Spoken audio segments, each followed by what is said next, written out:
అసెంబ్లీలో గురువారం చోటు చేసుకున్న పరిణామాలు రాష్ట్ర వ్యాప్తంగా కలకలం రేపాయి. వైసీపీకి చెందిన 7 సభ్యులు దొంగచాటుగా వచ్చి అటెండెన్స్ రిజిస్టర్లో సంతకాలు చేసి వెళ్ళిపోతున్నారని, ఇదేం పద్ధతని స్పీకర్ అయ్యన్న పాత్రుడు నిలదీశారు. ఒక రకంగా వారిని తిట్టిపోశారనే చెప్పాలి.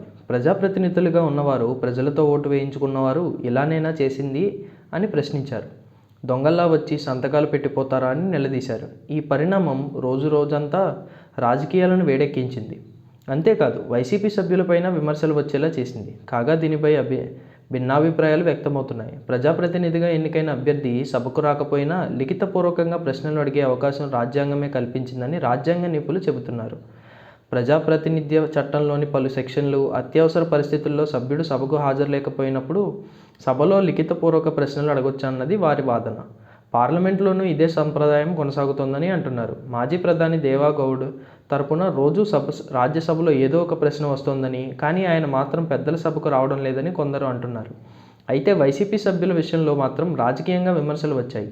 సభకు రాకుండా ప్రశ్నలు అడగడం ఏంటని స్పీకర్ వ్యాఖ్యానించారు. కానీ సభకు రాకపోయినా ప్రశ్నలు అడిగే హక్కు సభ్యులకు ఉంటుంది.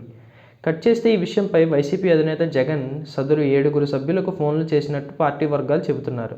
గురువారం ఈ వ్యవహారం తెర మీదకు వచ్చినప్పుడే ఆయన పార్టీ బాధ్యులతో ఫోన్లలో మాట్లాడారని, అదేవిధంగా ఎమ్మెల్యేలతోనూ మాట్లాడినట్టు విశ్వసనీయ వర్గాలు చెప్పాయి. ఎలానూ మనం సభకు వెళ్ళడం లేదు, ఏదైనా ఉంటే ప్రజల మధ్యకే వెళ్ళండి, మీడియా ముఖంగానే ప్రశ్నలు సంధించండి, ఇలా చేసి పొరపాటుగా కూడా విమర్శలకు అవకాశం ఇచ్చే పరిస్థితిని తెచ్చుకోకండి అని జగన్ తన వారికి సూచించినట్టు పార్టీ వర్గాలు చెప్పాయి. మరోవైపు ఏపీకి పవన్ సీఎం కావాలి. ఇది జనసైనికుల బలమైన కోరిక. ఎందుకంటే ఆయన వెండి తెర మీద తిరుగులేని పవర్ స్టార్. అక్కడ అంతా ఆయనే. ఆయన సెకండ్ హీరో కాదు, క్యారెక్టర్ ఆర్టిస్ట్ అంతకంటే కాదు. ఆయన సిల్వర్ స్క్రీన్ నిండుగా నిండి అభిమానులు పంట పండించిన తెరవెలుపు. రియల్ గాడ్ కాస్త రియల్ గాడ్గా మారడం కొందరికే సాధ్యం. ఆ అదృష్టం పవన్కి ఈ తరంలో దక్కింది. పవన్కి నటనతో సంబంధం లేకుండా ఆయన రియల్ ఇమేజ్ చూసి ఫ్యాన్స్ ఆయన వారే ఎక్కువ. పవన్ ఏపీకి సీఎం కావాలని వారే బలంగా కోరుకుంటున్నారు. ఈ జనసైనికులలో కులాలు, మతాలు, వర్గాలు ఏమీ లేవు. అంతా ఒక్కటే స్లోగన్ వినిపిస్తారు. వీరికి రాజకీయాలు, సమీకరణలు, వ్యూహాలు, పొత్తులు, ఎత్తులు ఇవేమీ పట్టవు. మా దేవుడు పవన్ సీఎం అయ్యారా లేరా, పవన్ కళ్యాణ్ సీఎం అని వారు గర్వంగా చెప్పుకోవాలని చూస్తారు. ఇలా పవన్కి ప్రపంచవ్యాప్తంగా ఉన్న అభిమానం గణాయం. ఆయన రాజకీయ పార్టీ 10 ఏళ్ళు అయినా ఓపికగా సీఎం పవన్ అని అలాగే నినదిస్తున్నారు. ఇప్పుడు వారి స్లోగన్స్ని మరో 15 ఏళ్ళు వాయిదా వేసుకోమని పవన్ కళ్యాణ్ చెప్పేశారు. మరి వారి పరిస్థితి, వారి ఆలోచనలు, వారి భావోద్వేగాలు ఎలా ఉంటాయో అన్నది ఆలోచించాల్సిందే.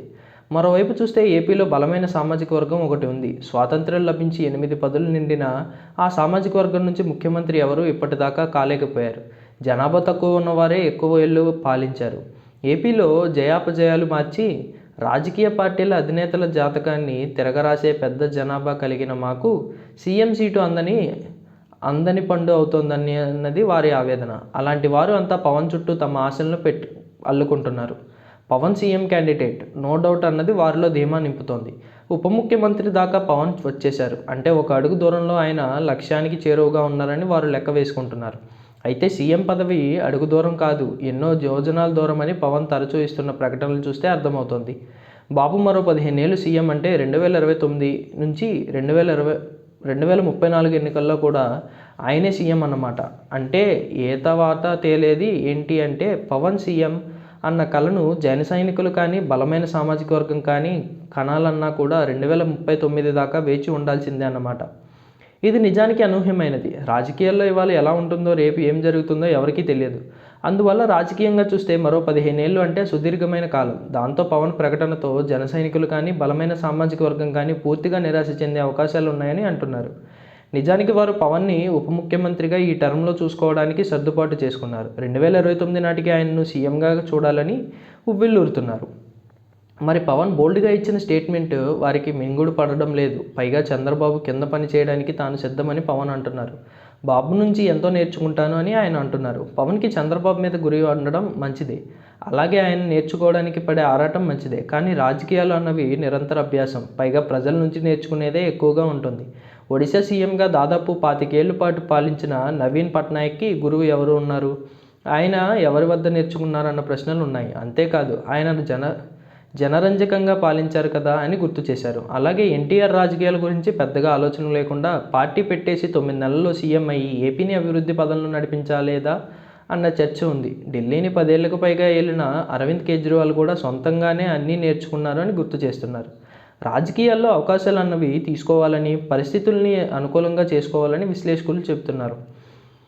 ఏపీ బాగు కోసం బాబుకు మద్దతు అన్నది పవన్ విధానం అయితే అది మంచిదే, కానీ అభివృద్ధి అన్నది కూడా కంటిన్యూస్ ప్రాసెస్ అని, అలా దానికోసమే జూనియర్ పార్ట్నర్గా కట్టుబడిపోవడం అన్నది కూడా సబబు కాదేమో అన్నది ఉంది.